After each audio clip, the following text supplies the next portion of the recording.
No judge of the Eighth Circuit enjoys more respect among the judges' peers than does our former Chief Judge, Richard Shepard Arnold. Judge Arnold's exceptionally sound judgment and his dedication for furthering the cause of justice are well known across the country. He has served us so well for so long, and he continues to do so. He chaired the Budget Committee of the Judicial Conference for 9 years, including 6 years of service as a member of the conference's elite executive committee. And just last year, the Chief Justice pressed him back into service as the Vice Chair of the Judicial Branch Committee of the conference. To paraphrase the old E.F. Hutton ad, when Richard Arnold speaks, everybody listens. And so it's now our privilege and our pleasure to listen and to learn from the preeminent practitioner of the art of judging, Richard Shepard Arnold.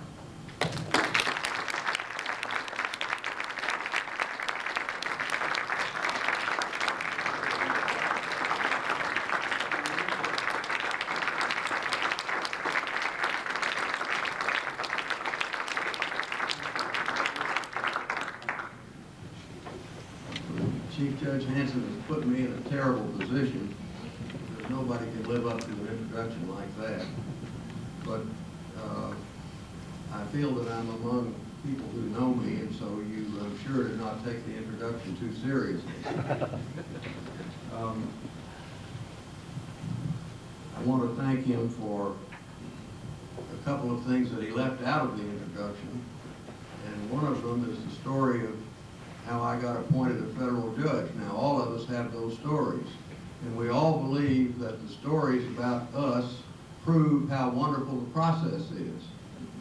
Now, most of you in this room have already heard me tell this story, but I see a few new victims here, and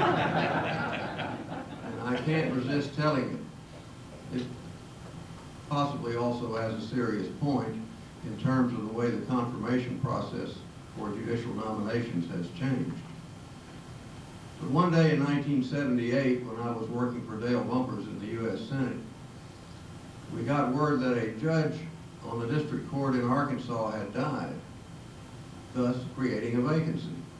And about 4 days later, the senator called me into his office and he said, "Richard, I want you to fix up a letter for me to sign to send to the president recommending you to be U.S. District Judge." So I wrote him a hell of a letter. I wrote him the finest and most persuasive and eloquent letter of recommendation for a judgeship that a senator ever wrote. In due course, I was called to the Department of Justice to be interrogated, and I thought they were going to give me the litmus test. They were going to ask me my judicial philosophy. I didn't have one, and I don't know that I have one now. But all they wanted to know, fortunately, was the answer to two questions. Was I still breathing? And did I come from the senator's office? And because I was able to answer yes to both of those questions, I was nominated by the president. Well, as you know, and those of you who have been through the process know well, there's more to it than nomination. You have to go before something called the U.S. Senate. But those were kinder and gentler times. And my confirmation took place really informally. I was getting on an elevator in the Dirksen Senate office building with Dale Bumpers one day, and who should be on the elevator with us?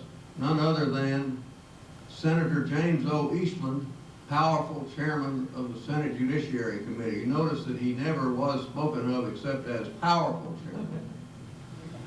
And so Senator Bumpers said to Chairman Eastland, "Jim, the president has nominated Richard here," and he jerked his thumb at me as if at some insignificant object, which I was. "The president has nominated Richard here to be U.S. District Judge, and I want you to confirm him." And Eastland said, "Whatever you say, Dale." So we got down to the ground floor where the elevator was going, and the doors opened up, and it was time to get off, and Chairman Eastland turned and looked at me, and he said, "After you, Judge." So I had my hearing on the elevator. And very satisfactory it was.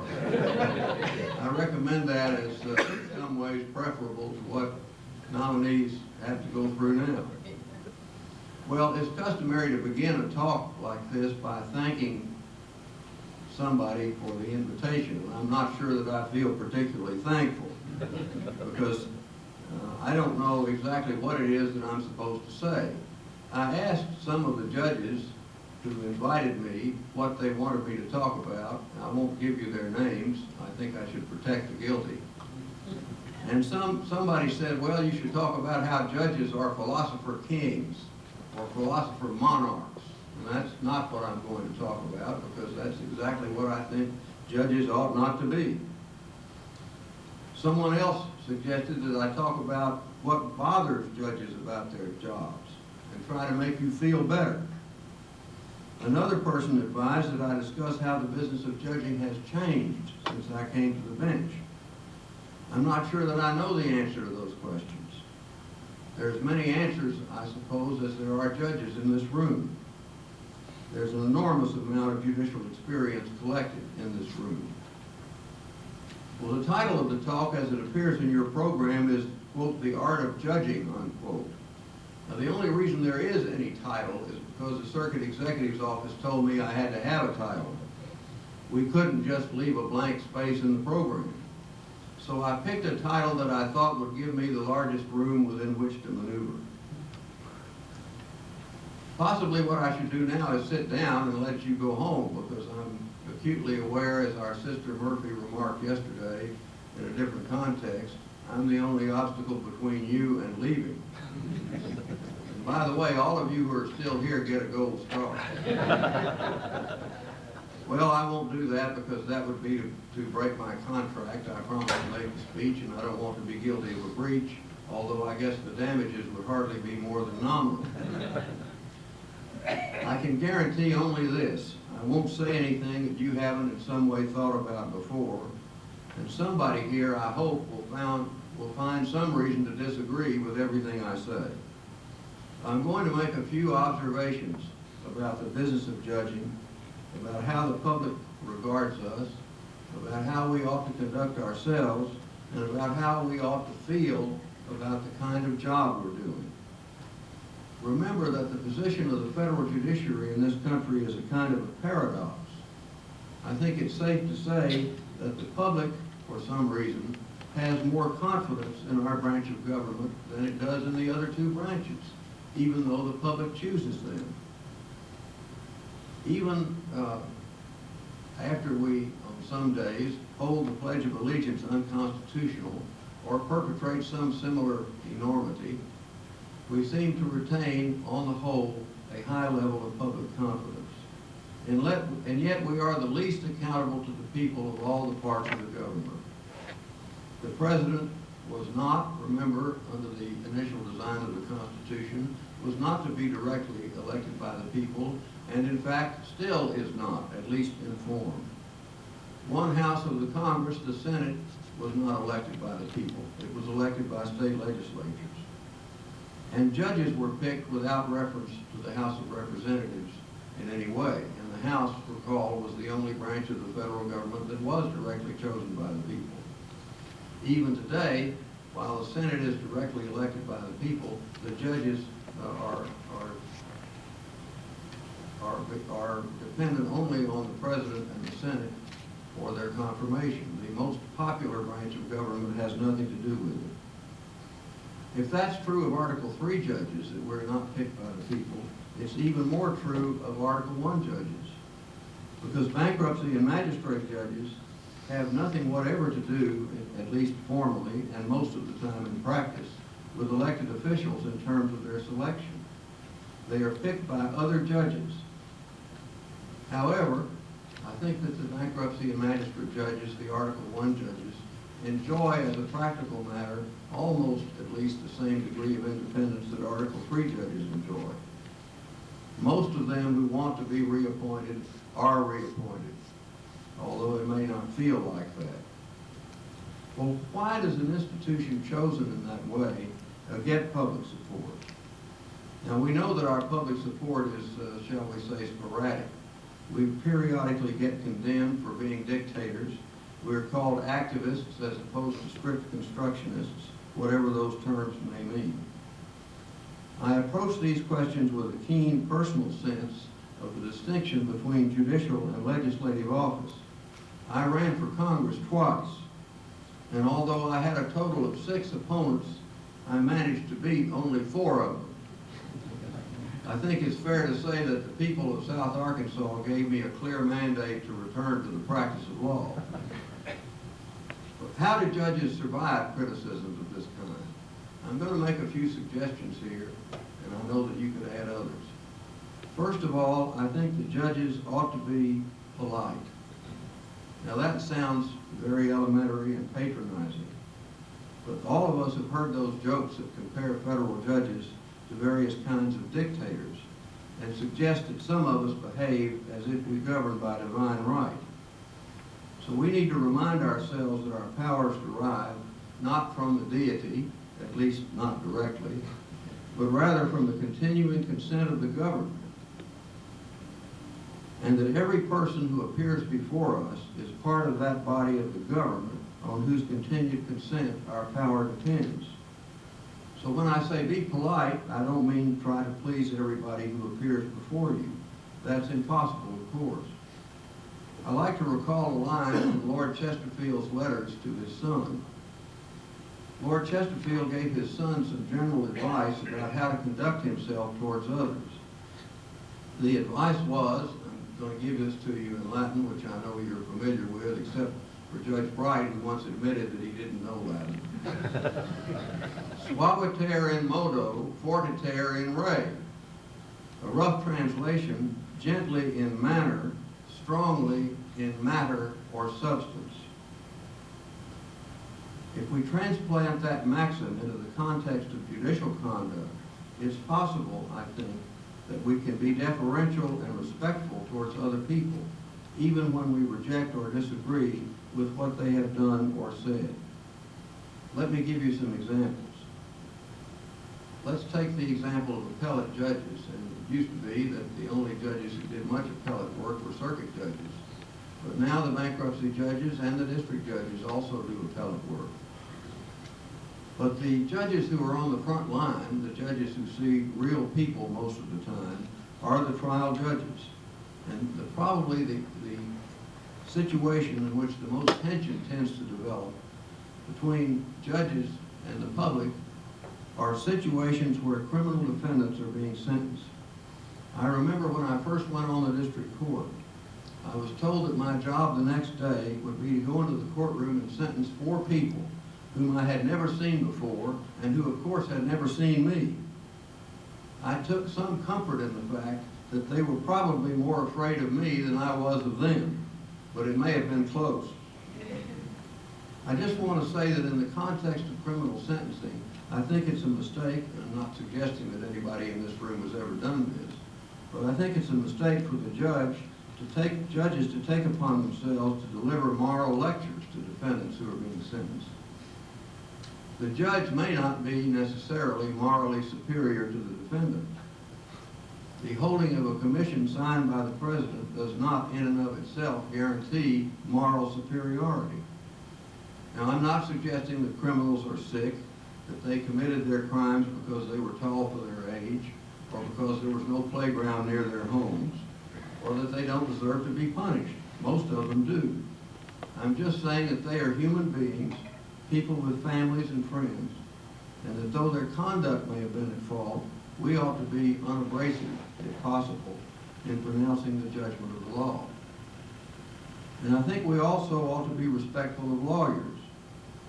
Jeremy Bentham said, law is not made by a judge alone, but by judge and company. The company in that quotation refers to the lawyers. They are our brothers and sisters, and we were there once, and we should not forget that. So if a judge exploits a position or appears to exploit a position of superior power by running over a lawyer, that is something we should avoid. And not least, we ought to be polite to other judges who after all are also human beings. And if we write a dissenting opinion, it is well to dissent respectfully and with deference, even if you think the republic will end because of what the court has done. And if you write an opinion reversing another court, which our duty is to do on occasion, it doesn't hurt to avoid phrases that can convey a censorious attitude. You have to remember that you're going to see those judges at the next judicial conference. I also suggest that we ought to be open, and I don't mean by that we should invite reporters into the conference room. But I wonder about the practice, which is increasingly prevalent, of issuing per curiam opinions. Now, the opinion most often will carry the name of 3 judges on it, but it doesn't tell you who wrote it. Sometimes we simply issue orders that say nothing more than, essentially, you lose. I'm suggesting that some of that may be necessary in order for us to handle the tremendous load that the public expects us to handle. But we ought to be careful about it. Most of the time, an opinion which has reasoning in it, which all opinions should, an opinion of that kind is the sort of thing for which an individual judge ought to be willing to take responsibility. The habit of unpublished opinions also ought to be re-examined. And let me assure you, I'm not going to take up the rest of the time talking about this, which I know appears to some people to be my favorite subject. Obviously, there are too many opinions that are published. I think that's the fault of the world and not of the courts.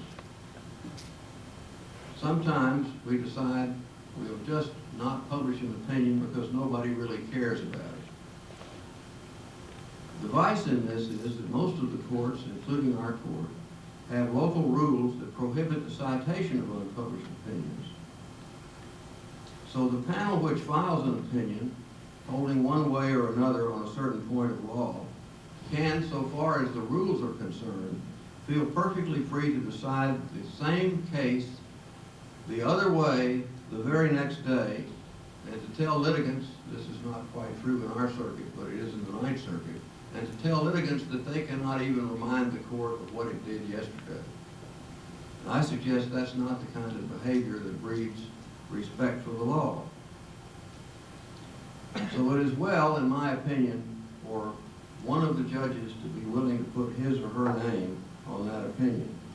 I can tell you that when writing a per curiam, one sometimes thinks to oneself, well, I'm writing this opinion, but nobody's going to know that I wrote it, and therefore they can't blame it on me personally. Now, it is true that each opinion is the product not of an individual, but of the court. But in a personal sense, it is also true that each opinion comes out of some individual person's mind. So I think that the habit of unsigned so-called opinions should be limited to instances in which it's utterly necessary. There's a line in one of Justice Cardozo's lectures that fits the situation. He says that some people have the attitude about the law that there are no such things as rules or principles. There are only isolated dooms. An unpublished opinion, one that cannot be cited back to us, and one that we do not have to follow, can be nothing more than an isolated doom. Next, I think the judges ought to show respect for state courts. Well, that's true in spite of the fact that some of them got elected because of being selected as we were in a completely non-political process based entirely on merit. My merit, as I've already explained, being that I was a friend of a U.S. Senator. The state courts are courts of general jurisdiction, as we are not. They make law in the common law sense, which in most fields we do not or should not. It's also an error to assume that federal judges are always wearing the white hats in the sense of being progressive or forward-looking or whatever other laudatory adjective you want to use. Next, in our attempts to be respectful of other organs of government, I think we should not forget the legislature, which after all is a source of more law than any other part of government. We've heard a lot about whether it's proper for judges to make law, and the argument usually goes something like this. Somebody will say, I don't think judges should make law. When my brother had his hearing to go on the district court, I went to Washington with him, and the hearing was conducted by Senator Thurmond, who was chairman of the Judiciary Committee at the time. And Senator Thurmond, as some of you may remember, had an aide named Duke Short.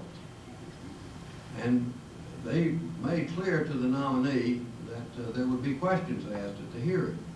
But if it was a nominee that they were particularly favorable towards, and that was true of most of the nominees at that point, Duke would tell you in advance what the questions were going to be. And he came up to my brother and said, here are the 3 questions the senator is going to ask. Question number 1, should judges make law? And Duke did not trouble himself to tell Buzz what the answer was, but of course we knew. So you say, no, judges should not make law, and that answer satisfies the senator and satisfies the Senate, and he was confirmed. But then somebody else in this debate will say a law professor might say, well, that's ridiculous. Everybody knows that judges make law. And that's the end of the dialogue. I think there ought to be more to it than that. I think it's true that judges make law in some ways, but we don't do it, or at least we shouldn't be doing it in the same sense that Congress makes law. We don't make law because we think a certain rule of law is a good thing, although that, of course, is one of the things that you think about when you make law in the narrow sense in which you are allowed to do so. So if we do make law, we do it only interstitially. We do it only between the gaps. I'm also struck by some of the different approaches that judges take to statutory interpretation. You know that old maxim, when the legislative history is unclear, you can look at the words of the statute. Some opinions are actually written that way, seem to be written that way. Legislative history, of course, is something that we can look to, but I suggest that we ought to be cautious about it. And I'll tell you a story about what happened to me one time when I was working in the U.S. Senate. There was a debate on the Energy Policy Conservation Act of 1975, and Senator Bumpers and Senator Mathias of Maryland had a colloquy on the floor about what would happen if a certain kind of decision by the Federal Energy Agency were to be subjected to judicial review. And they got into rather complicated questions about scope of review and what forum would be appropriate and so on. All of which, of course, goes into the congressional record. Now, you may not know that the congressional record is not necessarily an actual verbatim record of everything that happens on the floor, because there's a little room back behind the Senate chamber where senators' aides can go and doctor up the record after the session is over. And so you go back in the little room, and the court reporter will give you the transcript, the raw draft transcript of the remarks that your senator has made. And so I got back in there, and Senator Mathias' man was back there too. We're going over this passage. And I noticed that he is correcting what Senator Bumpers had said. This is absolutely forbidden. So I called Senator Bumpers on the phone. And I said, Mathias' man is back here changing what you said on the floor. And he said, the hell with that, tell them to quit it. And I said, okay, Senator, but just one thing you ought to know. He said, what's that? I said, he's changing it so it makes sense. And so we did. And I can promise you that if that passage had gone in its raw form, had gone into the congressional record, it would have totally confused any judge trying to determine what Congress meant. So I would suggest to you that although literalism isn't much in vogue perhaps in the academy, it may be, a little literalism may be a good thing. As Justice Holmes is said to remark, it doesn't matter what the legislature meant, but only what the statute means. Next, I think that we ought to be careful about jurisdictional limits. Let me tell you a story about a case we had once from South Dakota. This is a case involving a man who got arrested for driving while intoxicated. Now, if that happens to you, and this is probably a 20-year-old case, so it may not be the law anymore, but they take you to the police station and they tell you to take a breathalyzer test. And if you don't take it, your license is revoked for 1 year. So the man arrested in this particular case said, I'd like to call my lawyer and ask him. And the policeman said, you can't call your lawyer. You have to take the test or not take it right now. And the man said, I'd like to call my lawyer. And the policeman said, we assume that because you want to call your lawyer, that you are refusing to take the test. And therefore, your license is revoked for 1 year. So this person whose license had been revoked brought a declaratory judgment action to try to get that law declared unconstitutional as depriving him of his right to counsel. Well, about a week before the oral argument was scheduled for the appeal, the lawyer for the plaintiff called the clerk of our court to say that the plaintiff was dead. In fact, had been dead since long before the district court's decision had been rendered. And the clerk said, what caused you to wait so long to reveal this? And the lawyer said, I didn't wait a long time. I called the district judge's law clerk before the case was decided in the district court and told him about it. And the law clerk said, don't worry about it. It's just a declaratory judgment. Well, we entered an order asking the parties to address the question of mootness, and they did it.